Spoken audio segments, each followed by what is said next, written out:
Hey everyone, and welcome to Signals from the Frontline, your every Wednesday live broadcast brought to you by Frontline Gaming. We are your hosts, Kicker, the Chief of Serial, and Sigilite of the FLG. And I'm Seth the Mad Dok, your competitive correspondent. Kicker, bud, how have you been doing?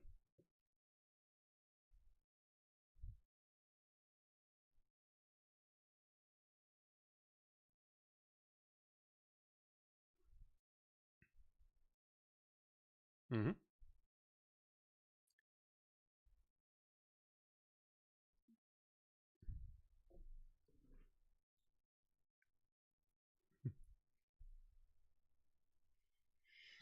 Nice job.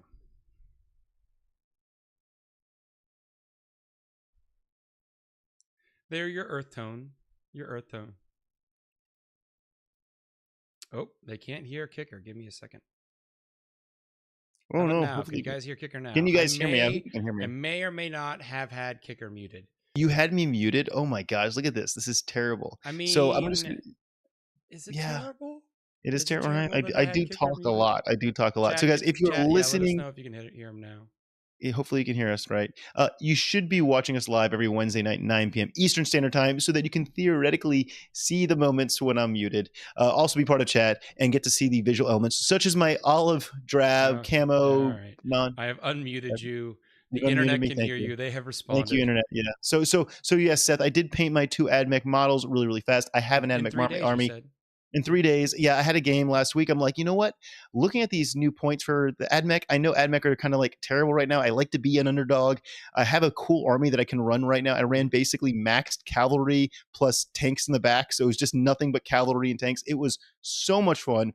And so I just built those really fast. Nice. Not the most competitive army I've ever done, but it is gorgeous and fun to play against. Seth, I thought I did really good this week. You did. I hobbied like crazy. You did. I got 2 completed miniatures done. They've even got like little decals and like, serial numbers I put on there. Like they look good. It got weathering. But apparently you beat me this week. I did beat you this week. Yeah, asshole. Like we talked about last week, I was experimenting with Votann, and so I embarked on a grand plan to take Votann to an RTT this weekend. The RTT is going to let me play with some unpainted models, and I'll take my 10-point hit on that. Yeah. But I paint my vehicles in sub-assemblies, and my list had 6 Sagittar. So I had to build and paint 6 Sagittar for this weekend. Look at that, people. So I did. I built and paint 6 Sagittar. And they look good though. Like it's not like you. So I'm here bragging about my 2 tanks I painted, and tanks paint relatively easily. Sagittar have a little bit more detail than the Dune crawlers I did. But dude, they look gorgeous. I'm going to describe them for the audience that is listening. Seth, you did a more toned down, I guess, chassis, but the windscreens, the windshields, I guess let's just call it is vibrant fluorescent green color here. Because I have to have some green in my army somewhere. This is your orc color. Yeah. It pops. It really does pop. Yeah, so well done. Yeah, so I did those, and I just built like 12 Thunderkin and 10 Hearthguard and another Iron Master and a couple of random infantry for some squads I needed. So yeah, I built a lot. I'll be taking this arm. Like this is I had to get this painted so I could finish building them this week, and then the rest of the stuff I'll paint over the next few weeks. So Chad is asking, what is the weapon loadout on the 6 Sagittars? Yeah. I'm using the high-las beam cannons on them. Okay, there we go. So, it's mainly because it's a D3 sustained weapon, and I like the spiky, casino aspect of I rolled a 6, and here you go, D3 more shots. We were talking about this before the show that my AdMech guns are primarily D6 damage, kind of swingy. But Seth, you're just leaning heavy into that all the way. You're doing 6 of these Sagitars. Now, Kicker, there is our normal producer Nicky Dee Williams in chat tonight says, Kicker knows how to describe vibrant colors? ? Yeah, right. I try. I got he does the word know them. Vibrant. I do know them. Yeah. I can appreciate them. I just don't generally like painting them, except very recently with my stuff. Guys, Nicky Dee, who is in chat, is unfortunately not with us here in the studio. He is on vacation, possibly. With his wife. They were going is he doing a honeymoon thing? Is that delayed honeymoon, if I understand? Belated honeymoon. All right. So he's not here, but he will be reading chat, I'm sure, and hanging out with us. And I will be your producer for this evening. So you can blame me for not hearing Kicker at the start of the show. It's all Seth's fault. I think he did it intentionally because I talk way too much. It was great. Let's jump into some news real fast. We're going to keep it quick, fast, fun. Space Marine detachments, more and more have been getting released. We know the Codex is coming this weekend, so as GW likes to do, they kind of tease us more and more information. Seth, give us the stuff that has been publicly released. What is out there that we can confirm that GW has already said through Warhammer community articles. I just was fixing like a highlight or two. So we've got a few things from them so far.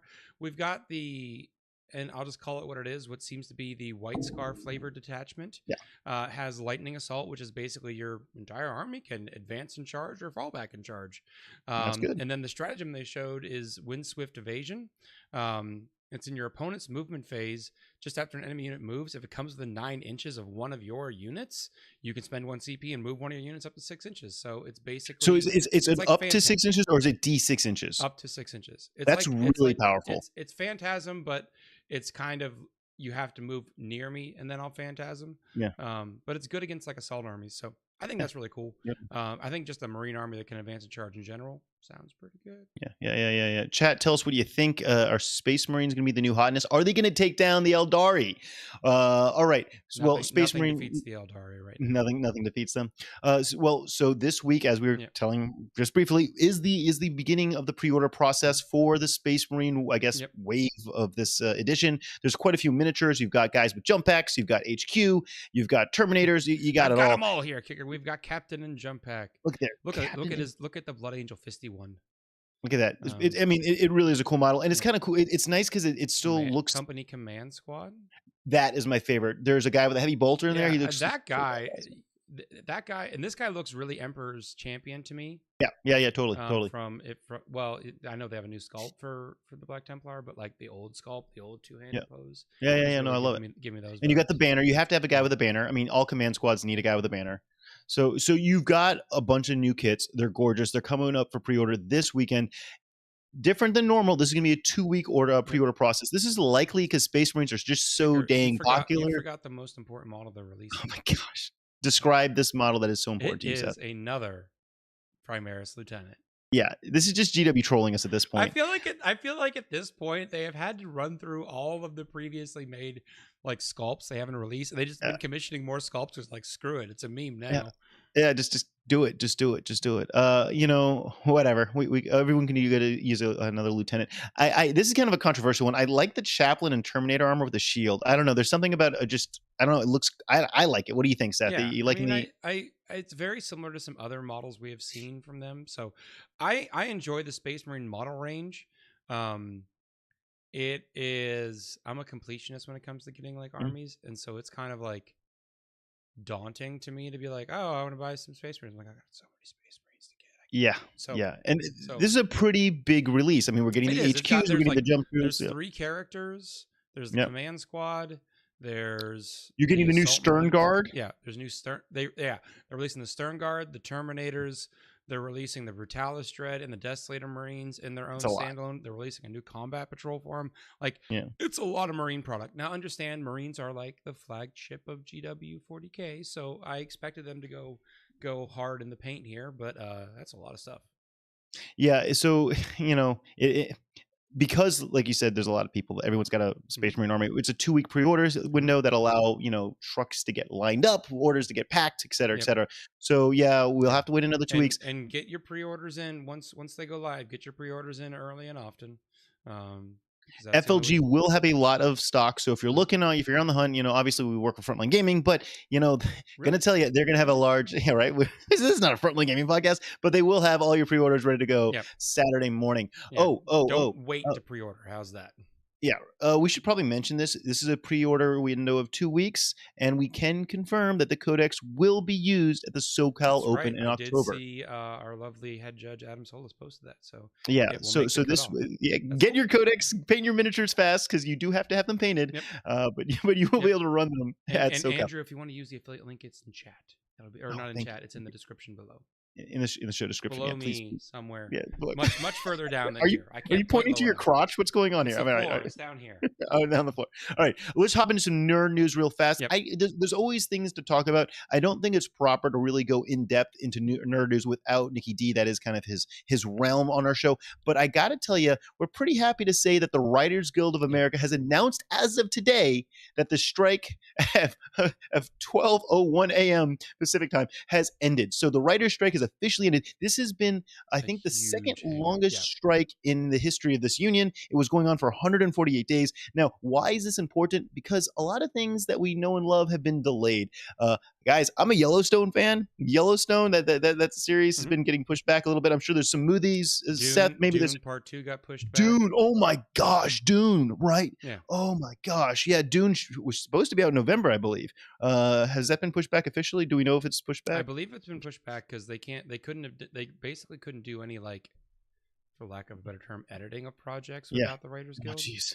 So we are very grateful to have our content, our movies, our media coming back to us. Obviously, there'll be a bit of a lag time as projects get back up to speed and running again. But the process is moving again. So your media is coming. And this is like news that this happened today, guys. Like it's like it's very the latest in Hollywood news. Exactly, right there. Tune into the signals from the front line for all your critical news happening as it happens. Okay, guys. Frontline gaming news. We should talk about this new terrain set. Seth, did you guys talk about this last week at all? But we're going to bring it back up again. Ready for it? Ready? Okay. Bam! This new terrain set is perfect for 10th edition. It is designed for 10th edition. Everything is in mind. It has the bases at the bottom so that you can kind of play like some of the more set terrain formats at Frontline Game events. We do a player place, but you can play more like, I guess, GW style or WTC style. From my understanding, this is the exact floor plan of the GW style. So if you want to play a GW board, this gets you all the pieces. Yeah, it gets you all the pieces, and it's pre-painted. It looks sexy. It's easy to assemble. I will tell you that this set is also, how do I say it? It's right out of the box, just ready to go. Very little work done. You do have to, of course, assemble it, but no one. I mean, I'm not gonna say no one, but few people really enjoy painting terrain. Now you can have your table up and running. I guess we should talk about this right now. This is pretty important, Seth. We're going to pivot to SoCal. This terrain set, we will have 20 to possibly 30 of the tables at the 40K champs at SoCal using this table set. Now, this is really important because SoCal is it's kind of always a dry run before LVO. It's always traditionally kind of like, let's get those last little quirks out. Let's make sure our packet looks good. Let's make sure our terrain is good. So if you're at SoCal, you are literally play testing what's going to be done at LVO. And so we'd love to get your feedback. Do you like the terrain? Should we pivot away from it or should we lean more into it? As of right now, though, the terrain, in our more closed focus groups, people love this stuff. So right now we're full throttle. This is what we're trying to make. We're going to have the Chaos set that you know and love, the Corrupted set we call it. We'll have the Sister set that people really like, and then we'll have a lot of this brand new. I don't actually know the name of the train set. Do you know set? I should know this. I don't know the note. It's the new set. This is the new set. It's not on the slide. I don't know, man. It's not on the slide. It's not on the slide. It's not on my show notes. I don't have the name. But go online. It is available to order right now. We should talk about it. Kicker. Yeah. Remember last week there was a deal running.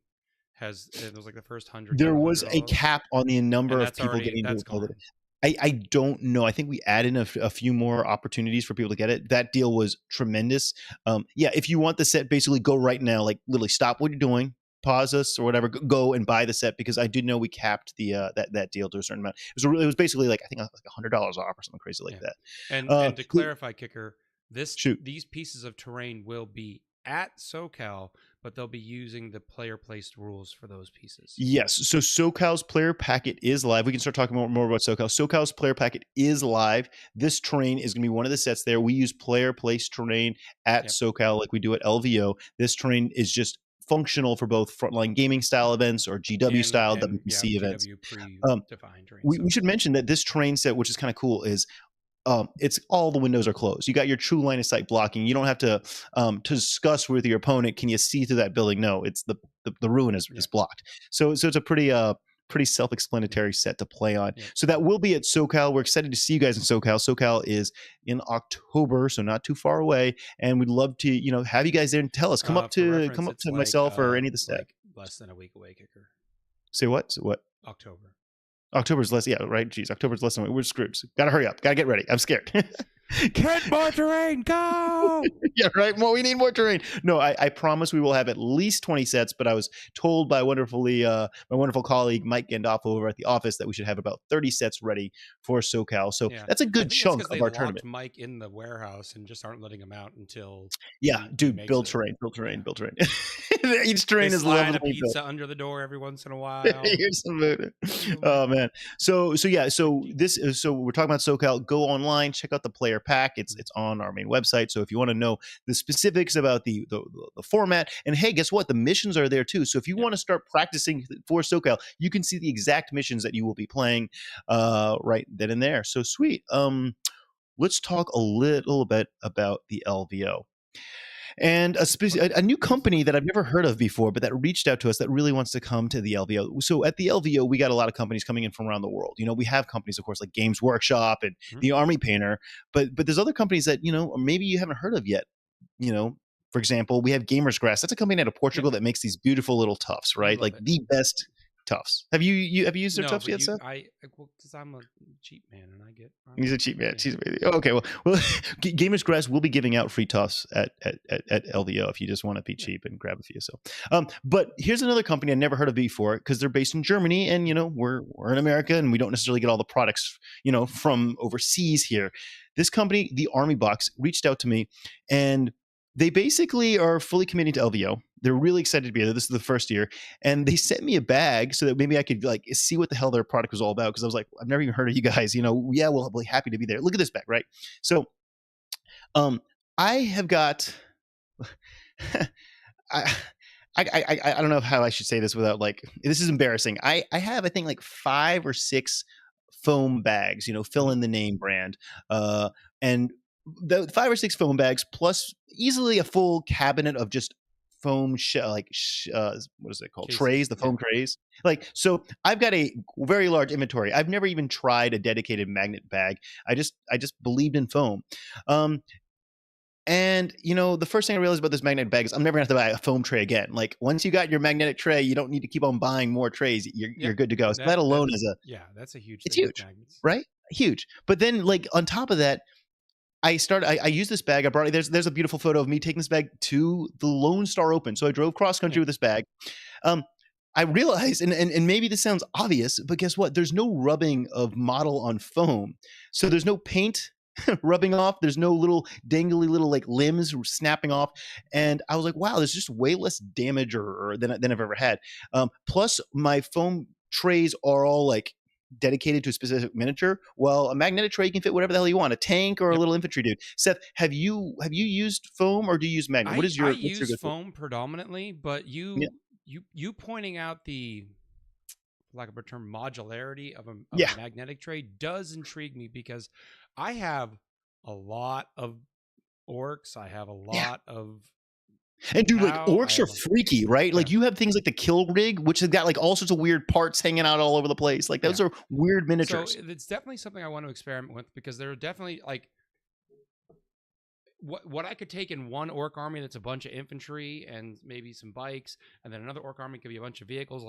That is completely different sets of foam. And I do have a lot of foam, but I don't have enough different types of foam to transport everything. So I'm always kind of cobbling together. But a magnet bag is a solution that certainly could scale with different army types. And I've always been I've been using foam. Magnet bags are a whole new thing, and they're a little pricier. What do I want to do? Hey, chat, by the way, tell us what you think. It looks like some people in chat are saying magnet is the way to go. Yeah, right? Some folks, so lots of folks voting magnets. Downvoting people actually pointed out he likes to do foam when he does flights and magnets when he does local.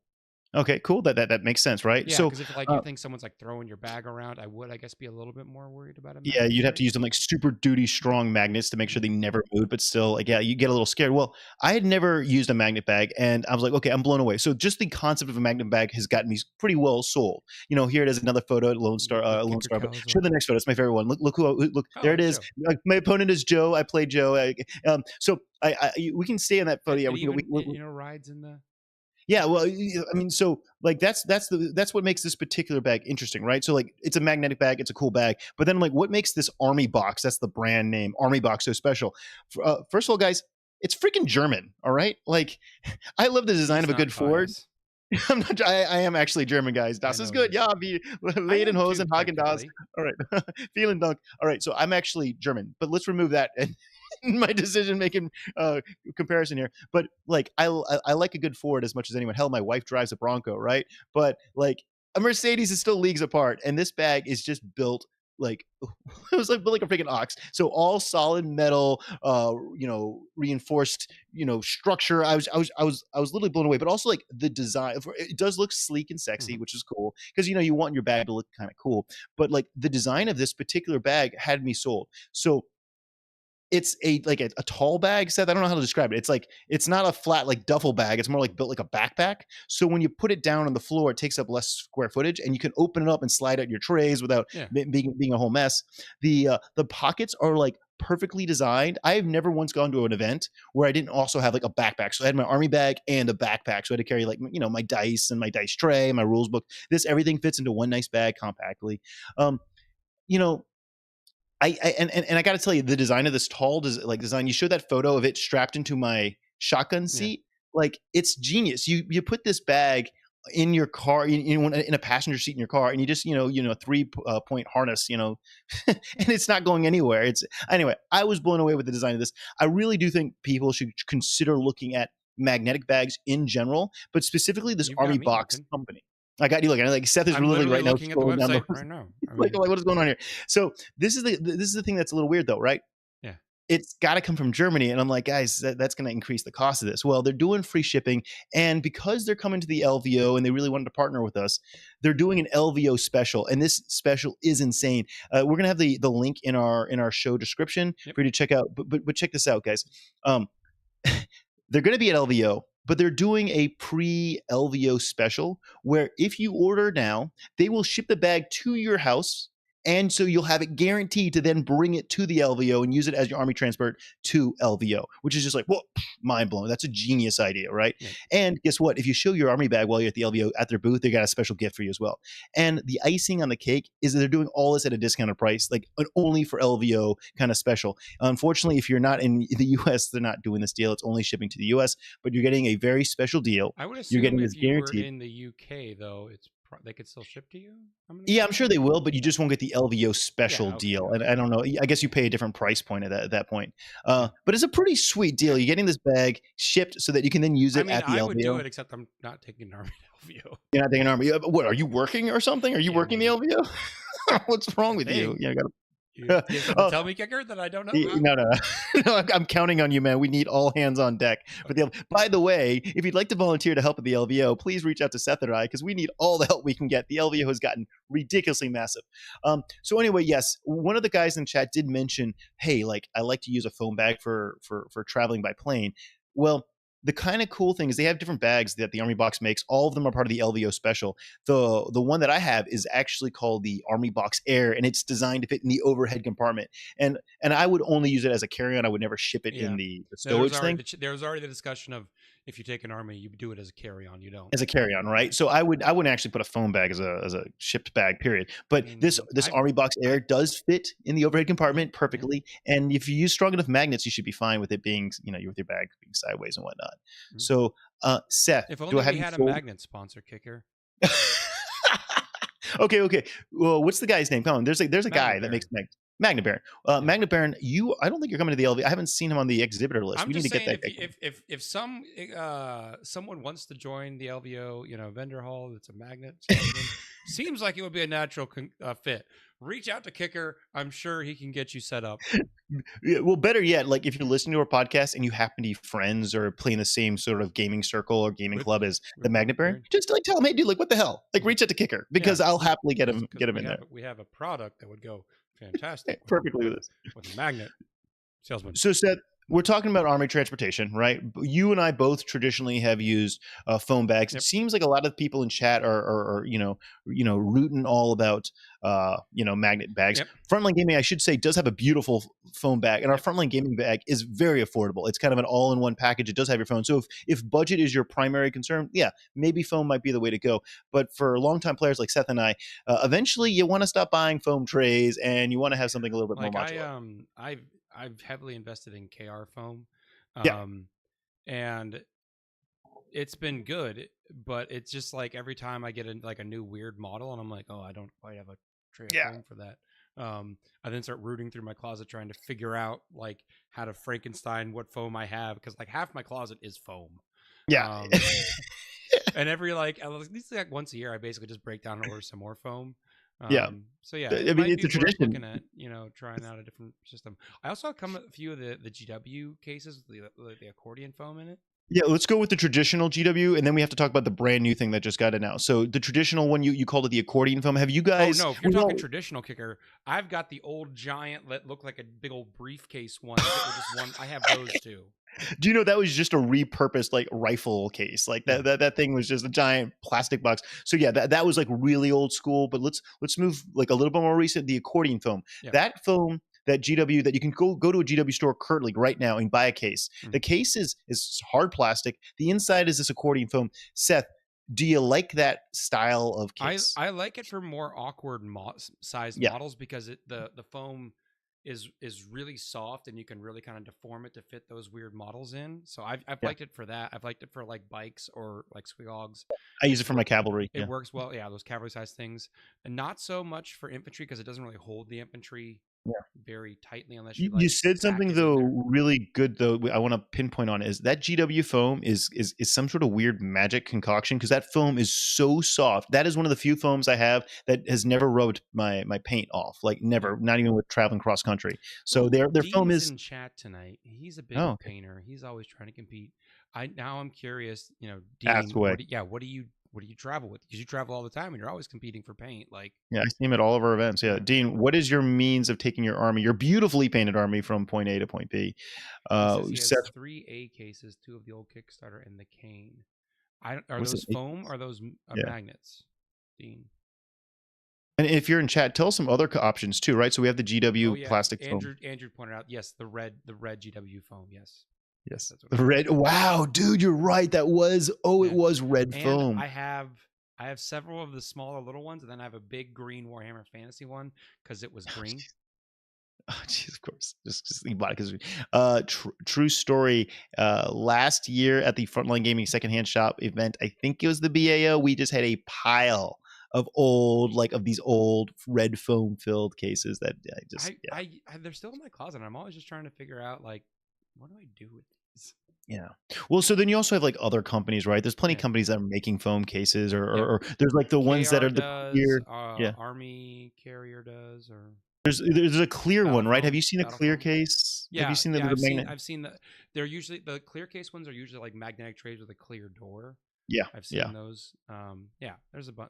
And I thought the clear case was cool because it looks almost like a display case. The problem is like I want to like now that I have this army box where I can literally store all my crap for a weekend in there, like all my, and I carry a lot of gaming aids and dice and tape. I bring extra tape measures and glue just because you never know. And so I was able to fit all that into my army box. So like the clear magnetic case, I don't know, the magnetic cases that are just a box without any pockets, I feel are missing out personally. Tell us in chat, what do you think? Make it home options though, that is something we need to discuss. Seth, we at one point, I mean, maybe you have, maybe you haven't. Have you ever done like sort of a homemade army transport option? Is that a thing? I have several just like small Tupperware tubs, particularly for awkward vehicles, that I just like, I put a layer of foam in the bottom, I throw the vehicles in, and all the pluck foam that I got from all my KR foam gets thrown in there haphazardly, and then it's sort of a carrying case. I definitely have just random. It works when I'm driving, where I'm like, I can set this on a level surface, it'll be fine. I couldn't fly with something like that. I use one of the Frontline Gaming army trays if I'm just driving across country, like just across the city to go play a friend of mine. Like just throw my army standing up in a tray. But you know, I see this all the time at our events. It's people showing up with, and this is very specific, but the Kill Team box sets, because those box sets are, I don't know, the really thick cardboard. But they're pretty beefy. They're large boxes, and it's pretty stout cardboard. Yeah, so I see people all the time showing up at our events with that shoebox method, where you're just like chucking in a box, maybe throw some foam in there, maybe not. Said like a true orc player right there, man. Okay, let's jump into some Frontline entertainment news. What's going on with some of our friends? Do we have any highlights? Yeah. Sorry, I'm over here being producer. I don't have the notes. You're trying to multitask. What's wrong with you? Notes up, man. All right, let me get those. Oh yeah, okay. All right. Ooh, actually, it's an exciting week. So, in terms of content news, our friends over at the Professional Casual, they have brought you most of like the streamed MCP games from our tournaments. Now they're doing some live streams weekly on their YouTube channel of them playing MCP in-house, which is really cool to see. Got a really good production quality. Our friends over at TFG Radio go live tomorrow night at 8:30 Pacific Standard Time. So I'm excited for that episode.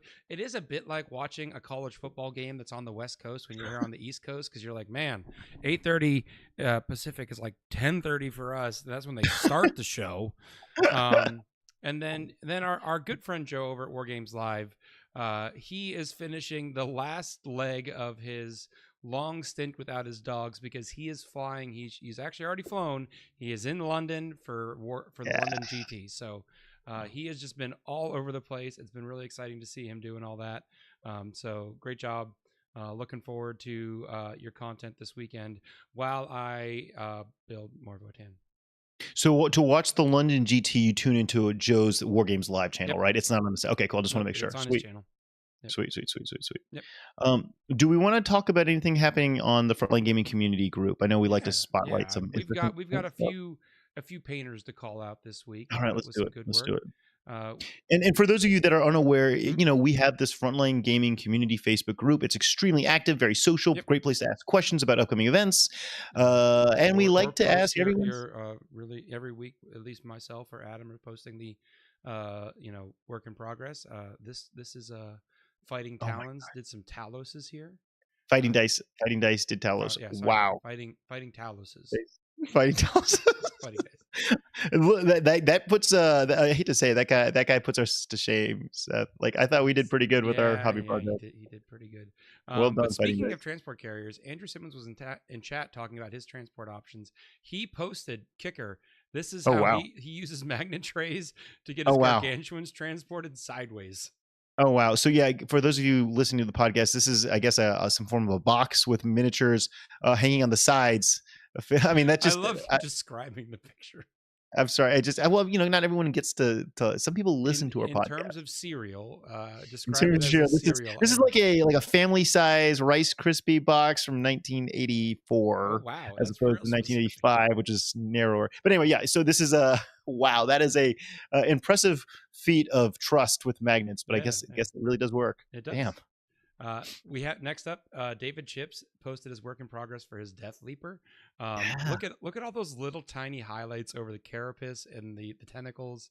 I'm excited to see how that model turns out, because that is a beautiful model to begin with, and he is doing a hell of a job getting all that detail done. Seth, for next week, let's ask people, or make it like a requirement, or like, I can't speak. Necessity. Maybe we ask people that you have to include the number of hours you've already put in to this miniature, because like that miniature right there, that was a long time. Yeah, we should do that. That's a good idea. Last up for this week, Thomas Lynn Mills posted up this great unclean one. What I really wanted to point out about this is, you can see the slime effect he's used, but he's used it surprisingly sparingly. He's like, you can see where it's coming out of the mouth and run down the body, and then where it's come out of these wounds. It's not everywhere. It's in these very like specific locations, and it kind of helps to tell the story of the slime on the great unclean one.